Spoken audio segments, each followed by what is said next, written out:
Good morning, I'm Ferdi Salvador and welcome to Industry Beacon, where we shine a light on the trailblazers, the disruptors, and the leaders shaping our future. And in each episode, we explore how they're staying ahead in their fields, one industry at a time. This morning, we speak to a force in the Philippine fashion industry. Lulu Tan-Gan made a distinction of being the first female designer featured in the Red Charity Gala. Armed with her farm-to-fashion philosophy, the Queen of Knits sure is reshaping the way we see the industry. And here with us today is the one and only Lulu Tan-Gan. Good morning, Lulu. How are you? Good morning. I'm feeling great now that I know that you're with me.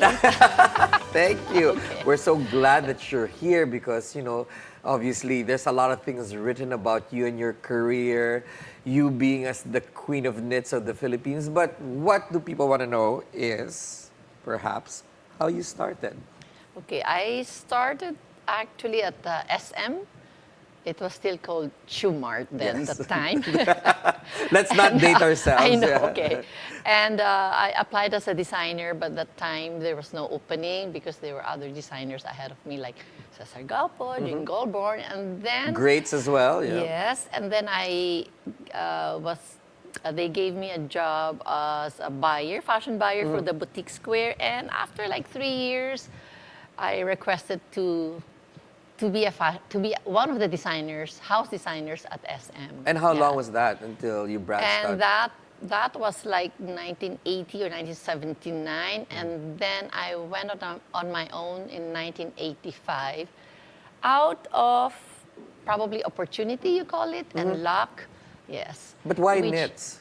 Oh, I got into knitwear because when I was already at SM, I was looking through the profile of a lot of the suppliers. Yes. And I realized that knitwear was very interesting because it started with a yarn, and then you could actually weave your own material.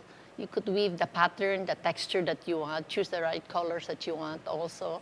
So that makes you create from the beginning, I mean like from source, which is the yarn, instead of buying a fabric that's already printed or it has its stripes and texture.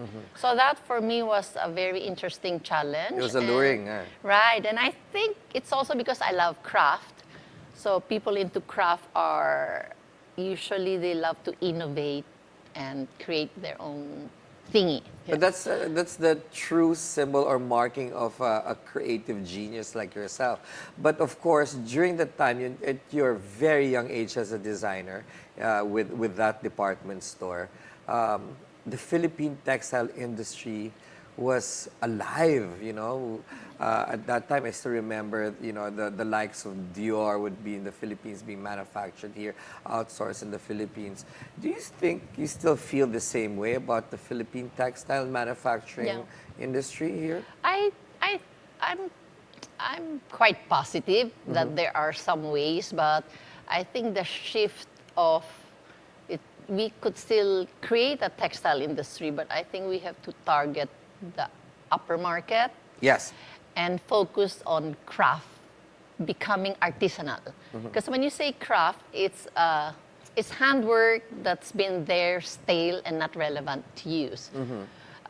When you call it artisanal, some design aspect or new technology is added on. Correct. So it becomes relevant to modern use. And because we have very skilled makers or craftsmen, and we have very creative, Filipinos are very creative. I mean like from all sectors.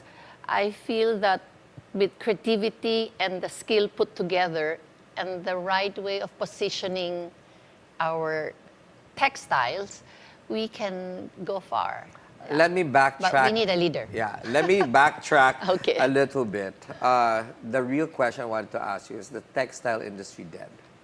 Right now, it is dead because we're not competitive to the other countries, even to our remote Asian neighbors. But as I said, I think if you are targeting a more niche market, easily we can tap a higher end market. And you said something key in my head, which is a leader. Okay, it doesn't Yes. have to be a politician or or an industry, giant. How do you think we should start getting that leader, and what type of leader should okay. we get aside maybe from yourself? I know. I would say a leader still requires partnership, but a leader from the leader should be from our industry because you, as just like a business person, just like a creative person, she or he understands more the industry, the field, the specialization, the craft itself. But you also need a partner, which I think is the government, one person from the government who understands not just the needs but sees the positivity and of the resources that we have. Right, but again, Yeah. not politicizing it at all, but I think the First Lady is actually, building Yes. rapport with creative minds and putting her name on it so that, people talk about it, right? Right. But more than anything, you talk about artisanals, artisans and artisanal craft. I'm looking at your outfit right now. It seems like you've created this. Since maybe 12 years old. That's a 12-year-old piece. Wow, Yes. and it's still functional and it's still alive, which means to say that artisanal craftsmanship is, par none. You as a designer, as a creative head, how did you get involved in your rapport with these weavers? Because I know sometimes, it can be a dying craft because nobody's buying it. Number one, nobody buys. Nobody wants to make, so it becomes a passion to them. It becomes Right. tradition, right? The second gen, third gen, fourth gen, they don't want to do that stuff anymore because they look for other lucrative industries to be in. So how do you convince them to keep producing? Yeah, I think first step is being communicative. Second is being you must persevere. Yes. Because it's not very easy in a sense that you sort of have to bridge the gap as a creative person, and you can't be creative the whole time with the makers because they understand the skill, whereas you understand the possibility of it becoming bigger and more worldly, right? So that perseverance is really needed. Sorry, what's your question? That's okay. You hit it on the head, right? I'm moving to the next Okay. one, which is, do you think our fashion industry is not progressing as fast in the commercial sense? I'm not talking about couturiers Right. Okay. or and the like, but once somebody talks about Filipiniana, Okay. immediately in your head you're talking about ternos and barongs, right? Does it have to be that way? For me, I see it both ways. If tradition thrives Yes. with contemporary application and collaboration, and I think you have to marry with each other for contemporary, to become contemporary. Now, the reviving the terno is actually just assisting us to get back to our roots. Yeah, which I love. Don't get me wrong. Yes. I might get bashed, but No. I love Right. wearing my barongs and stuff like that. Right. I'm proud of it. Yeah. Because there's I would say two sectors. You have the culture and arts, Yes. which could be our inspiration, Yes. and that's very important. Yes. And then, as a fashion designer, we are supposed to be on the commercial side, making this tradition relevant Yes. and contemporary. Yes. And that eventually turns into business and it also extends into helping the communities. Yes. When they used to be just doing craft, what the designers can do is to make it relevant and change the texture, make it easier to use, easy to function. Yeah. Like this piña has, I think we have the perception of piña as being very stiff Yes, and hard, yes, right? yes, Yeah. yes. But I think one of the innovations that I did, which is just the same material, but it is the usage and the handling. Because the usage is how you use it. Probably I would use, because I love the beauty of Pina, it's ethereal, it's translucent. Yes. And I think it's so featherweight and featherweight, and it's so ethereal.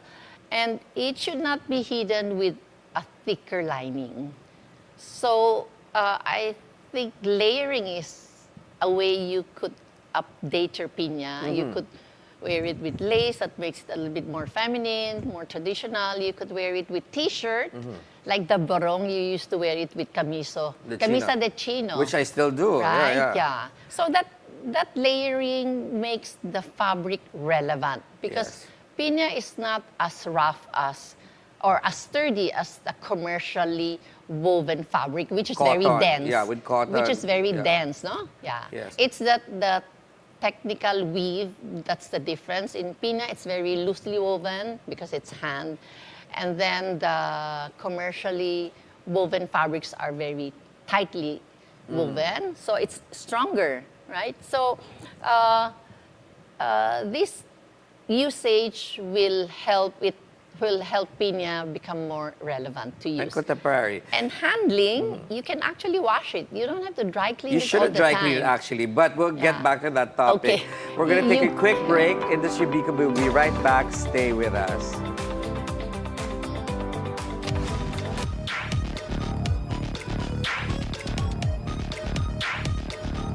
The latest weather updates and forecast. Could be another tropical cyclone heading towards us at the end of the year. With information to help us understand important aspects about our climate. Can you tell us a bit about the jobs that will actually be produced by this project, not just in the construction, but of course in the actual running of this farm? Weather HQ. Whatever the weather, only here on BNC, the Bilyonaryo News Channel.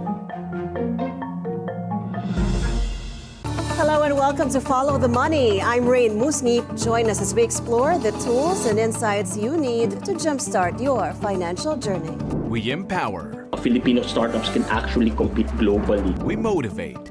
Growing retail interest today from a cryptocurrency perspective. Changes that are vital. We have high data privacy standards for all our clients. Follow the Money with Rain Musni. Keep it here on BNC, the Bilyonaryo News Channel, always on top. And we're back. You're still watching Industry Beacon here on BNC. Still with us is fashion designer Lulu Tan-Gan. Before the break, we were talking about usage, layering, and being the piña fabric being diaphanous or translucent, as you said. I have a piece of history for you. This is why Filipinos wear barong and a shirt under before. Now is that apparently there was a president who wanted to present himself in front of rebels and want to show that he was not armed. That's why, the barong that you can see through. Oh, really? If I'm not mistaken, that was Okay. President Quirino. I can be mistaken, but President Quirino. Okay. I found this out 2 days ago, actually. Okay. So, very timely. Let's go back to your show, okay? And you are the first female designer featured for Red Charity Gala. And when we were watching the show, I was expecting gowns and stuff like that coming from you. In fact, I was pleasantly surprised that you presented the piña fabric in a very wearable manner that anyone can wear, male, female, young at heart, and young at age, right? Okay. What was your theory behind your collection? I think my fashion philosophy is that fashion should be relevant to use, it should be wearable, and being a ready-to-wear designer for all these years, I guess it's already in my DNA that I design something that could be easily worn and handled, no matter how fragile it is. Yeah, like you There said, is you a should way wash to- this. You should not dry clean it because they become more, Brittle. Brittle, yeah. Yes. But I think it depends on how you want it. Like, I like piña to be more boheme. Yes. More, it's like to show the beauty of its soft elegance instead of the stiffness. Though the stiffness is nice when you need elegance for like more formal wear. So, well, it's just good to know that you could hand wash it And ideally is to iron it. Oh, I'm giving instructions now. No, Okay, but you should wear it every day, right? That's why I love Yeah, your collection because to me, I can wear it every day. In fact, I'll totally wear it on my show, right? Of Yeah. course. But tell me this: who have you dressed in the past and currently that are noteworthy?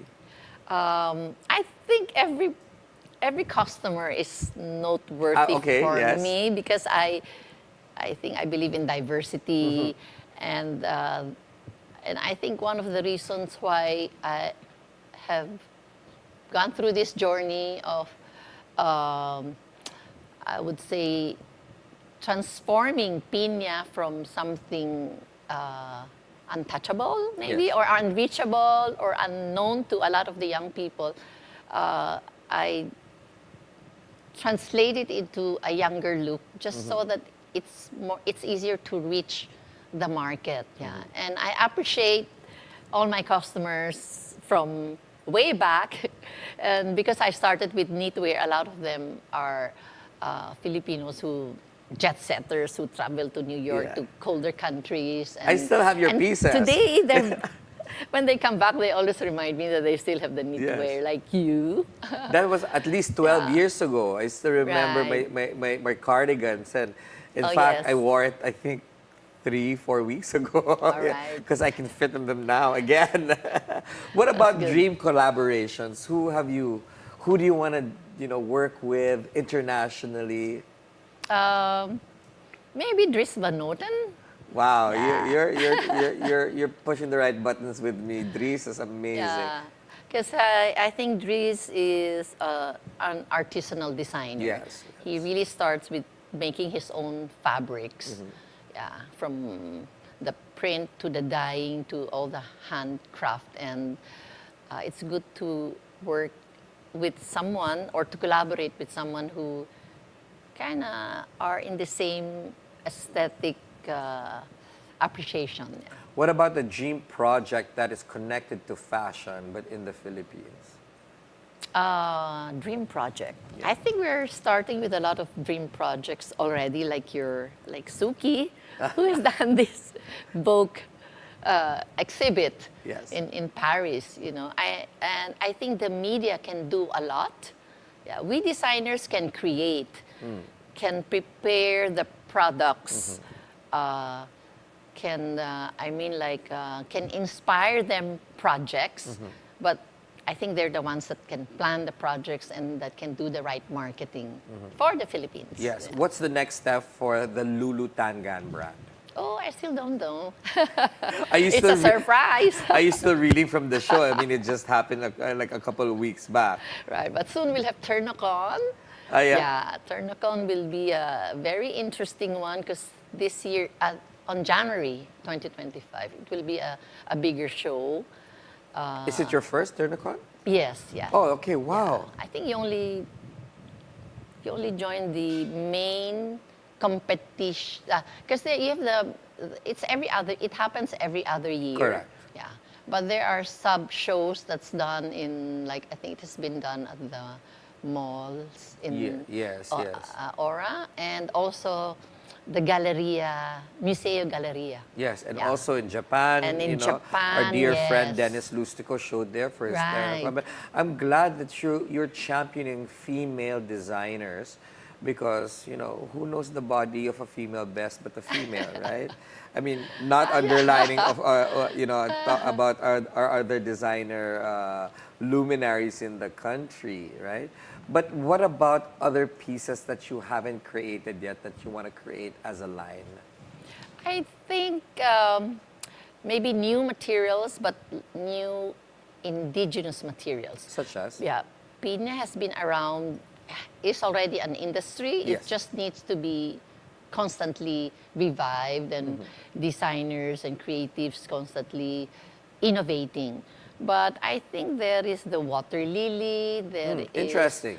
Yeah, I think abaca is still very Abaca is often used for home because of its roughness. Yes, and sturdiness, yeah. Sturdiness, yeah. But I think we can do a lot of more accessories, more interesting accessories. That's with interesting. abaca. Water lily can be a great industry. I mean, Yes. it's abundant, it's sustainable. In fact, people need to revisit, the lakes around our country Right. and to help, So much remove water, yeah, Exactly. And what do you want to create with water lily? I think we have to find the right feasible fiber, which we already have. And I think PTRI has come up with it, but I heard that many years ago.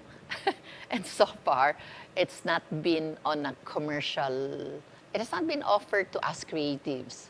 So going back to about how I see the future, or if I'm positive about the industry, it really is a collaboration of the private Yes. and the government. Absolutely, Yeah. absolutely. And of course, we are very thankful and appreciate what the First Lady has done for us.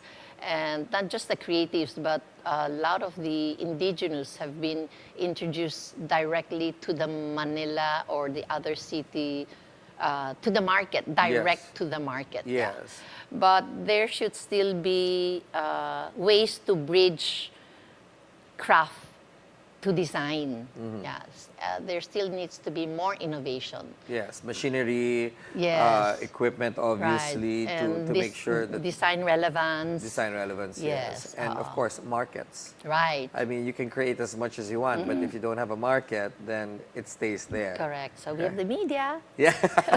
Like, thank you. Yeah, but I'm very excited to see what Lulu Tan-Gan is going to pull out of her hat of tricks, per se. Surprise. Surprise. If there's Anyway, any. last question. What is your biggest mistake? Biggest mistake? Let me see. I don't know. Maybe that's a mistake on its own. You don't know. I actually really don't plan too far. I think I'm just very spontaneous with opportunities that come. Nice. I also work hard. I love what I'm doing, so it makes it, tolerable if in case there are challenges that Yeah. come in between. Sige na lang ng sige, Yeah. Yeah. And I guess being positive about things that could be negative, like Yes. turn off the news muna. And You know, create, yeah. yes. And just create, yes. Thank you See so the much. beautiful side, yeah. Thank you so much, Lulu, for being with us and educating us on your career and what is in store for you in the future. And that is it for today's show. I'm Ferdi Salvador. Catch the Bilyonaryo News channel on Free TV Channel 31 and on cable via Cignal Channel 24. Thanks for watching the Bilyonaryo News channel, always on top. No?